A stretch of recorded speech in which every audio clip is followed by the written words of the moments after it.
Bienvenidos a un nuevo episodio de este podcast y continuando un poco con la temática del anterior episodio, vamos a seguir tratando sobre el mismo punto y a juzgar por el título quizás puede ser un poco desesperanzador el saber que finalmente no existe la iluminación, que forma parte también de esa ilusión del ego de creerse separado del ser y que la iluminación también es otro espejismo del cual estamos inmersos en este mundo de la dualidad. La paradoja de la iluminación. ¿Quién se ilumina realmente? En el camino espiritual, muchos de nosotros hemos escuchado sobre la iluminación como la meta suprema, un estado en el que trascendemos el ego y alcanzamos una paz profunda y duradera. Sin embargo, una de las grandes paradojas en este proceso es que, cuanto más tratamos de alcanzar esa iluminación, más atrapados parecemos quedar en el juego del ego y la dualidad. Aquí surge una pregunta fundamental. Si el ego no puede alcanzar la iluminación porque es solo una máscara del ser y el ser tampoco puede iluminarse porque ya lo es todo, entonces, ¿quién se ilumina? Esta pregunta nos lleva a una reflexión profunda. ¿Es la iluminación tal como la entendemos un objetivo real o es simplemente otra construcción del ego? El camino intelectual y la trampa del ego. A menudo, en nuestro proceso de búsqueda espiritual, llegamos a entender intelectualmente conceptos como la ilusión de Maya, el ego como una máscara y la idea de que la realidad dual es un juego en el que estamos inmersos.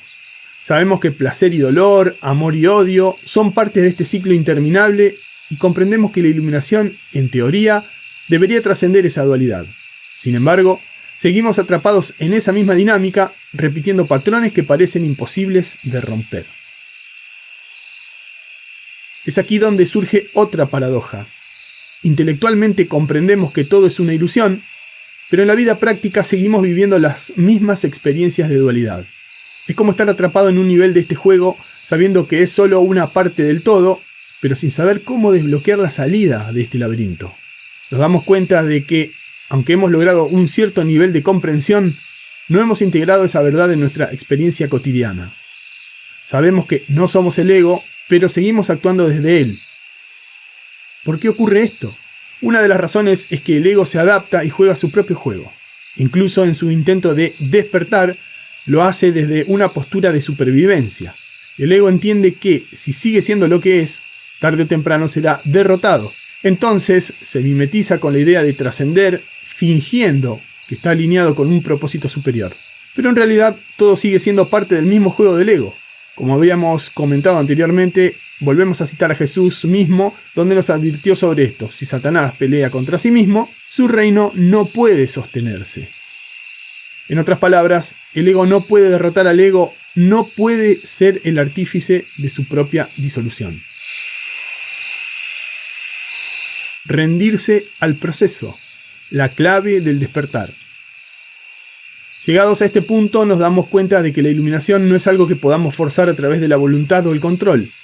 El ego no puede iluminarse y tampoco puede ser el que active el proceso de despertar. Entonces, ¿cómo ocurre? La respuesta parece residir en una especie de rendición profunda. No se trata de renunciar en el sentido de abandonar el camino, sino de soltar la necesidad de controlar ese proceso. El ego siempre busca controlar, incluso en su deseo de disolverse. Por eso la verdadera iluminación no puede llegar a través de un esfuerzo deliberado del ego. Es una consecuencia natural de dejar ir, de permitir que las capas de ilusión se disuelvan por sí mismas. Es cuando aceptamos radicalmente que el ego siempre operará en contra del despertar, y dejamos de operar con ello, que algo más allá del ego puede manifestarse.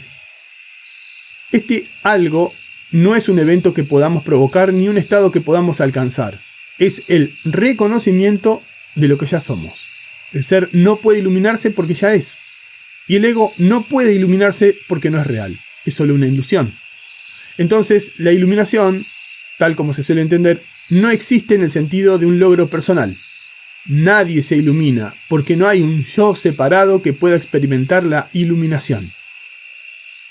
Entonces, ¿quién se ilumina? Esta es la pregunta final y no tiene una respuesta sencilla. Nadie se ilumina porque la idea de un yo que debe despertar es parte de la ilusión misma. El despertar ocurre cuando esa ilusión de separación se disuelve y lo que queda es el ser en su estado natural, que siempre ha estado presente. La iluminación no es algo que se gana ni algo que se alcanza. Es simplemente un reconocimiento de lo que siempre ha sido.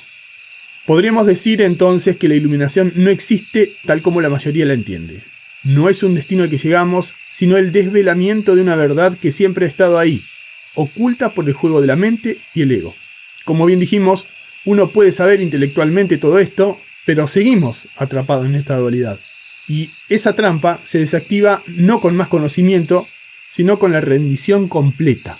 La rendición completa al misterio, al proceso y al reconocimiento de que no hay nada que alcanzar porque ya somos lo que estamos buscando.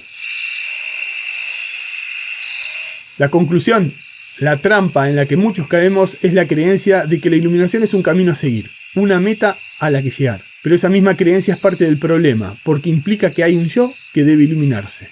En realidad, el camino espiritual no es un proceso de adquirir algo nuevo, sino de desaprender y dejar ir las capas de ilusión que hemos creado.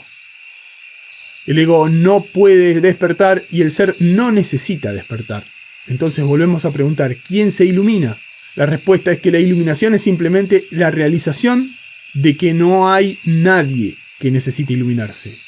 Solo queda el ser, que siempre ha sido y que siempre será. Cuando esa verdad se revela, la ilusión de la dualidad se disuelve y la vida continúa, pero con una nueva claridad, un nuevo entendimiento que no está basado en el esfuerzo ni en la lucha, sino en la aceptación radical de lo que es. Es en esa rendición donde ocurre el verdadero despertar.